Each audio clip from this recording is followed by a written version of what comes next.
Di Amerika bareng sama Mas Denny, mungkin seperti apa sih? Oh kasihan lo, Rachel V-nya sudutin mulu.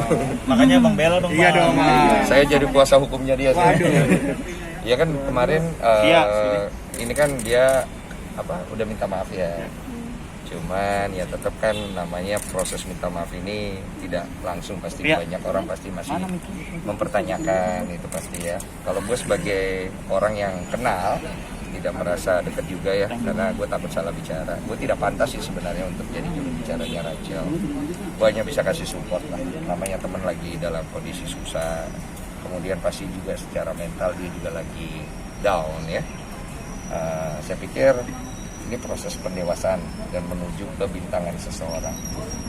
Disinilah Rachel V-nya akan berproses bagaimana dia menyikapi satu masalah yang akhirnya akan membuat dia menjadi tinggi ya.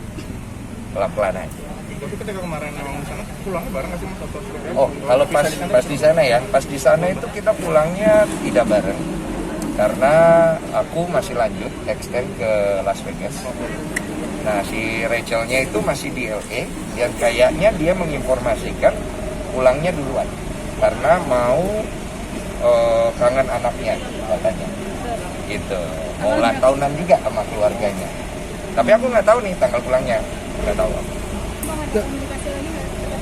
Terakhir mungkin Bang, bentuk support apa sih Bang? Iya, ada WA. Kan aku lihat beritanya ya aku WA Rachel semangat, masalah pasti akan berlalu, tinggal gimana nyikapinnya. Ini pasti tidak mudah, tapi pasti bisa gitu ya. Kalau butuh bantuan apa, kabarin aja, kita sebagai teman pasti mau support lah gitu. Itu memang dibalik apapun alasan terakhir itu yang memang tidak keluar di media gitu. Iya. Seperti itu ternyata seperti apa sih gitu? Memang harus ditindak tegas seperti apa gitu memang karena ada kesalahan yang sudah terjadi. Iya, kalau dari kesalahan kalau terbukti kan masih diduga ya, harus dibuktikan dulu, harus ditindak tegas supaya ada pembelajaran kepada setiap pihak untuk bisa mematuhi peraturan yang ada, supaya tidak ada diskriminasi ya. Nah, karena ini negara ini udah banyak chaos dengan masalah diskriminasi, jadi mohon maaf ya Rachel ya, harus ditindak. Karena Mas Denny juga pulang dari sana memang menjalankan karantina juga kan mengikuti peraturan. Karena saya juga waktu awal juga sempat kepikiran kalau nggak karantina efeknya apa ya? Kalau karantina efeknya apa ya? Dan ternyata saya pikir saya jangan deh, saya karantina aja yang benar gitu loh. Karena itu kan tidak baik ya. Tapi sebenarnya sudah ada biaya yang diberikan Ada dari budget Erigo khusus untuk dari Erigo-nya nggak sih? Oh, budget dari Erigo. Dari Erigo ada budget. Erigo memberikan budget. Kalau kita mau upgrade, misalnya kita pengen budgetnya misalnya sekian nih, kita pengen hotelnya lebih bagus mungkin ya. Berarti kan upgrade ya, itu dari dana pribadi lah, tambahan kayak gitu. Berarti itu biaya karantina untuk di hotel bukan di Wisma Atlet? Bebas, mau dipakai di Wisma Atlet boleh, di hotel boleh, ya kan bebas. Siapa tahu mau hemat boleh kan, di Wisma Atlet boleh. Siapa tahu mau lebih boros di hotel, mungkin hotel yang lebih mewah boleh, bebas sih sebenarnya. Mas, tapi waktu pas di sana terakhir ketemu di Amerika tuh sempat ini nggak komunikasi bahwa nanti lo balik jangan lupa karantina, seperti mengingatkan lah istilahnya. Setahu saya dari Erigo sudah mengingatkan untuk semua orang. Saya, talent lain di grup itu diingatkan. Saya baca soalnya. Jadi kita diingatkan untuk jangan lupa karantina, jangan lupa untuk ini, jangan lupa untuk itu. Diingatkan, semuanya diingatkan. Berapa orang Wan? Aduh banyak kita, kalau yang influencernya aja sekitar 13 orang ya. Itu belum tim-tim lain. Semuanya diingatkan untuk karantina, tidak lepas influencer atau bukan.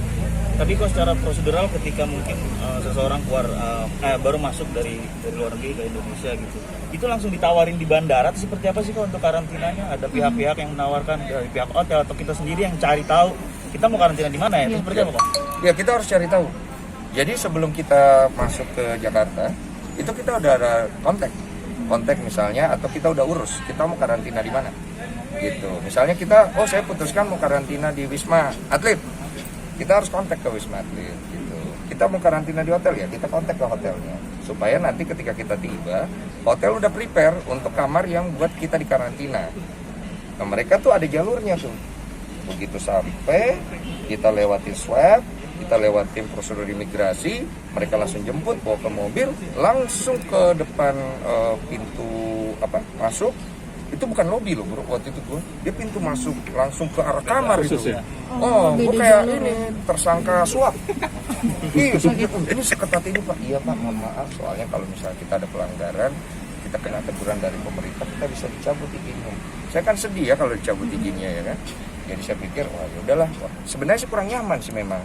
Tapi ya Peraturan ya. peraturan pak. Tapi sempat ada ini nggak sih, ada yang nawarin dari oknum-oknum petugasnya atau satgasnya untuk Tidak ada penawaran. Tapi melibatkan pihak pemerintah nggak? Satgasnya kah atau apa kan untuk mengurus karantina itu? Oh, Hanya Atau memang pihak tadi pihak hotel, hotel aja? pihak hotel yang mengatur. Pihak hotel dia mengatur, kita mengikuti prosedur. Gitu, dan di imigrasi di bandara itu ada yang bertugas itu pasti dari pemerintah ya. Gitu. Turn up. Let's go.